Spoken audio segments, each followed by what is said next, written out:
His future father-in-law goes into detail that each of the sisters has their problems to go through. Firstly, Kazuki has an upcoming audition. Nico will fight for the top spot in the Karate Nationals and Miwa has to fight for her title in a shogi match. Hearing that his chances of smashing will skyrocket if he is successful in helping the girls out, Yu gets really excited and hangs up.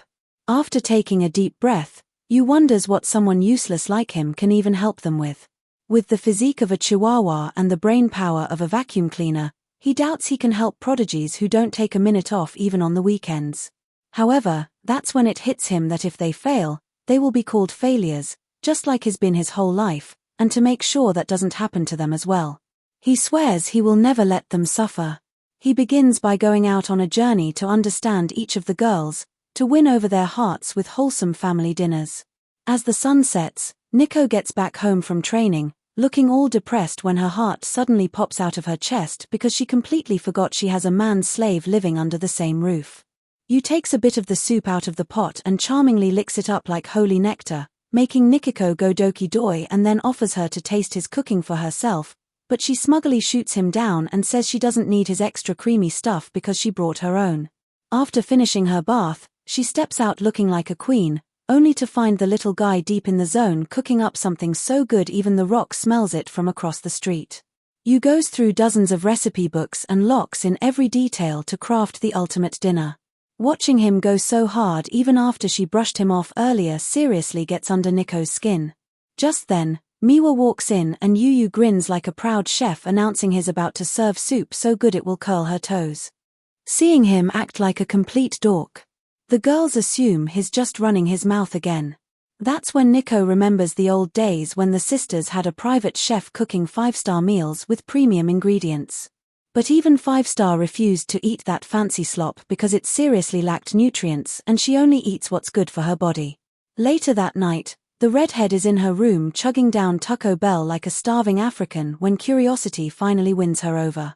So, she sneaks into the kitchen, sees Yu isn't there, and spots a fine feast waiting on the table. That's when Yui jumps out from behind and hits her with a surprise nutrition attack and drops facts like the meal's packed with protein, vitamins, and minerals more than enough to get ripped. Plus his secret sauce to help it all go down smooth. Overwhelmed by the stats, she admits defeat and Yu collapses because he is drained from talking to a diet expert the entire day just to craft the perfect dinner for her. Realizing how much effort he put in, Nico turns redder than a ripe tomato and finally sits to give it a try. The second it hits her taste buds, she tells him to pass her compliments to the chef. Yu, meanwhile, starts to wonder if he really can tame her with food the way he tames cats in Minecraft, but his goofy face makes her visibly uncomfortable. Meanwhile, Mi was already drooling at the sight of the spread and tries to sneak downstairs for a bite. But Yu catches her mid-sneak and starts bombarding her with nutrition facts until she gives up and joins the table like a normal person. Hearing that he tailored the food for Miwa, too, Nikiko's respect for Yu spikes through the roof. Miwa points at her sister's rare soft expression and notices it's been a while since she's looked like that and also notices Nico's packed on a few pounds. Nico snaps back that Mi's not exactly model material herself. But Miwa just laughs because all the goods go up top while the rest fuels her galaxy brain. While Yu is satisfied watching the sisters chat, Kazuki walks in and is instantly disgusted to see them eating together at the table like some kind of wholesome family. The Rize Lord sneaks up on her and casually lets her know he's got some brown rice packed with B12 for her skin along with a salmon marinade full of antioxidants to wipe out all the depression from her long day at work. His pitch nearly works, but she shuts him down cold and refuses to be charmed like her weak-willed sisters.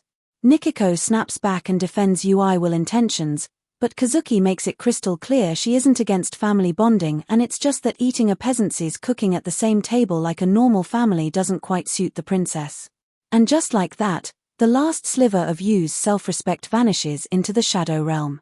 Seeing him look like his grandma just died, Nico grabs the plate from his hands and starts eating to cheer him up.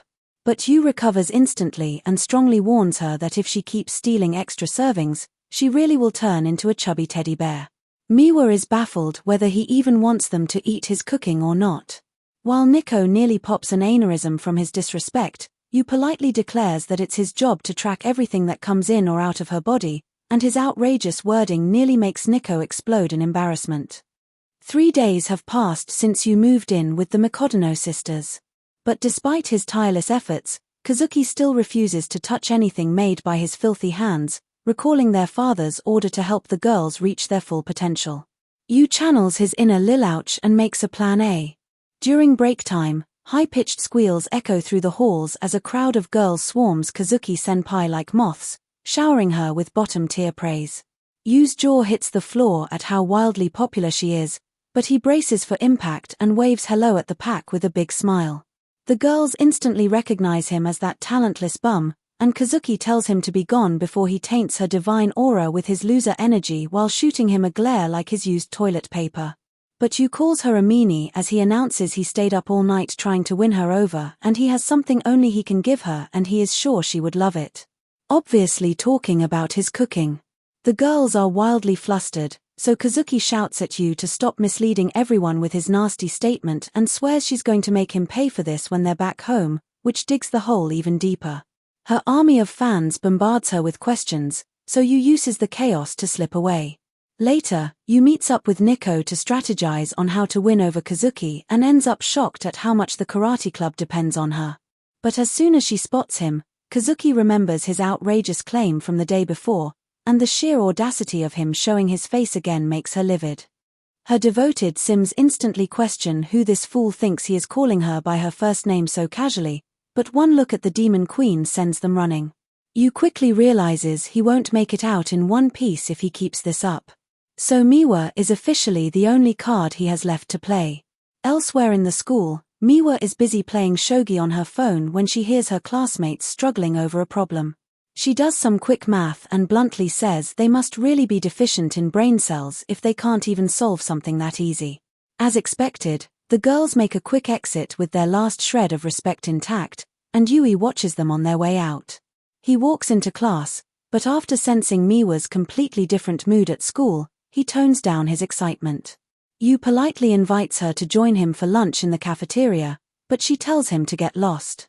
When Miwa realizes he won't give up, she power walks out of class and he keeps following her around the school. He stubbornly chases her even after she insists he leave her alone. And before they know it, she's laughing happily as she runs away like it's a game of tag. After playing around, the obviously not athletic duo pants like dogs with asthma, and he points out that she seems like the silent kid in class. Hearing that, she confesses that the Loic conversations of average high school girls are too hard to relate to because she is one of the royals. When Yu says he can relate, she stares in raw confusion at how that's even possible. Sitting down with peak confidence, he says he's also pretty royal, or rather royally short, intellectually disabled, and a royal failure despite the charming looks he inherited from his amazing mother. He tries to explain to her that being different is not really a bad thing. And in the middle of his motivational TED talk, Yu forgets what he was even talking about, which really gets on Miwa's nerves.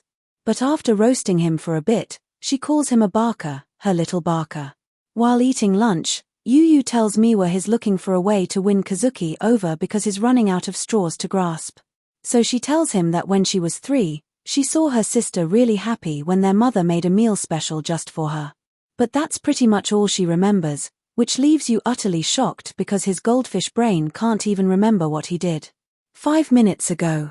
But with that one clue, he gets back into the kitchen and starts theorizing what dishes her mom used to make for her. Just then, Kazuki appears from behind, looking like a zombie.